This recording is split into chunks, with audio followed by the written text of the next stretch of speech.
In this video, we're going to go through Kanaki's back office, and then we're going to set up our shopping cart using the Kanaki system. Okay, so when you sign up and you log in, this is what you see. Now, what you can do, first of all, is decide how you want to get paid. You can have a check, or they can send your payment to PayPal for you automatically every month. So you can put whatever you want here. So if we want to be paid by PayPal, we just put yes here, and then we put our PayPal account email address in here and submit the changes. Now further down here, you can see what paychecks were sent out and when. So you can just click on one of these if it's relevant, and you can look at what paychecks went out. Okay, pending orders. This is going to be the orders that have been accepted, but you have not made arrangements to pay for yet.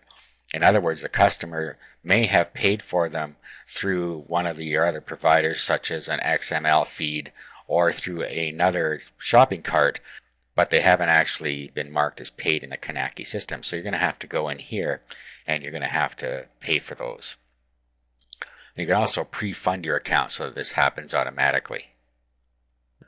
Now this is going to only happen if you're using a third-party shopping cart or you're using the XML feed that Kanaki supplies that you can use with other payment processors.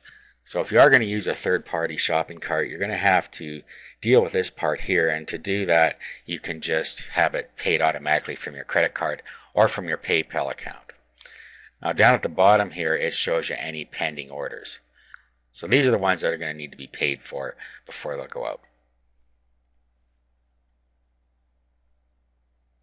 Okay, you can view and track your recent orders here. Of course, I just put this product up, so we haven't done anything with it yet. Now before we go any further into these, we should actually go and configure our product. Now all your products show up down at the bottom here after they've been uploaded. So what we can do is we can go into configure first, and this is where we can set up our product details. Okay, now as you can see, you can order a free review copy of the product and they'll mail it to you. Now this is only once per publisher, not once per product. So once you do this the first time, that's it. And that's just to show you the quality of the product. Okay, and then what we need to do is go down a little further. We need to set our retail pricing. Okay, so we have here set your retail price for the product, and this is if you're going to use Kanaki's shopping cart. What they'll do here is they'll send you a monthly check or to your PayPal account for the amount of orders you sold times your retail price minus the $1.75 manufacturing cost. Okay, so this service we have enabled, and I set the retail price at $17, and we include the product in the gallery. So we'll apply that. Down further, if you want to be able to have the retail price go directly to your PayPal account, you can do that here. If you do this, you're going to have pending orders that you're going to have to deal with, and we just went through that. So you would have to go to the pending order screen and pay for those products there. Okay, so if we're going to use PayPal, we can do the same thing here, $17 or whatever it is, and we can enable the service. We'll also have to put our PayPal email account in here so it knows where to send the money. Okay, we'll apply there. Okay, now we have some different websites here that are used. For instance, if we're going to use the Kanaki shopping cart, we have two URLs here. We have the sales page, and this is the sales page that they provide for you, and it has all the details that you put on the design screen here. They can also rotate the case, look at what's in the case, look at the DVD, etc. Okay, then up here they can order their quantities, and they pick their country here, for instance, and then they can pick where they are and calculate the shipping, and then it brings up the screen that tells them how much it's going to be. So if they're going to go by airmail, it's $4 and $17 for the product for a total of $21. They just go through here and make arrangements to pay for it through their credit card. So it's as simple as that. Now, there's also another screen here, and this is the screen that has all your products on it. So if you had more than one product, you would see them all lined up here, and then they can go through and they can pick the quantities here. Same deal up at the top, and then they calculate the shipping, and it will give them a total for all the DVDs that they order. Now, similarly with PayPal, you have two different sales pages. Though they look the same, let's click on this one. Here's a sales page for PayPal. And again, they can rotate the case.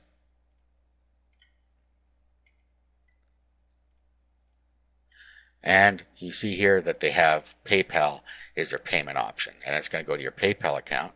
So again, they would pick their country here, calculate the shipping,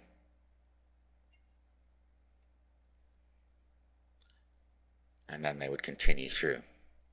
So they just put in their details down here.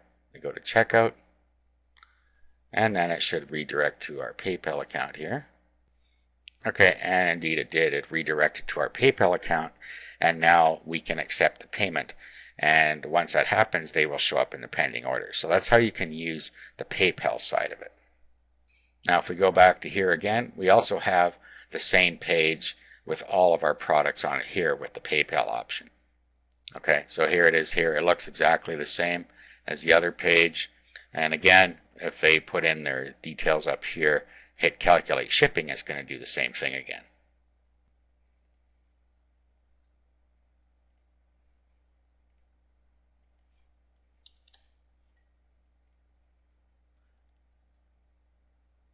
Okay, but this time again, PayPal, and then they have their shipping options they can use here. Put in their details, and when they check out here, again they will go through PayPal, and the pending orders will appear in your pending orders section. And just as a side note, if you look at the bottom here, there are different places that you can sell your CDs or DVDs. You got CD Baby for CDs, and you can sell your product on Amazon.com as well.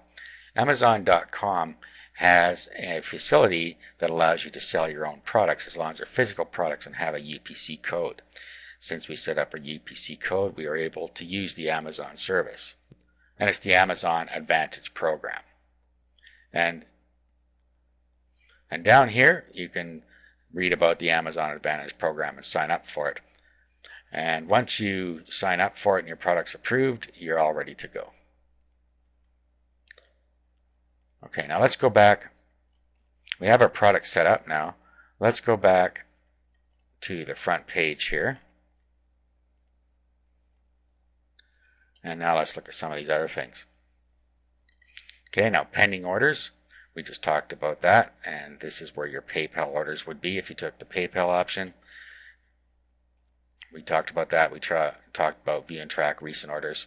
Now down here you have different ways that you can order and ship your products manually. So you can order and ship your products to a single address.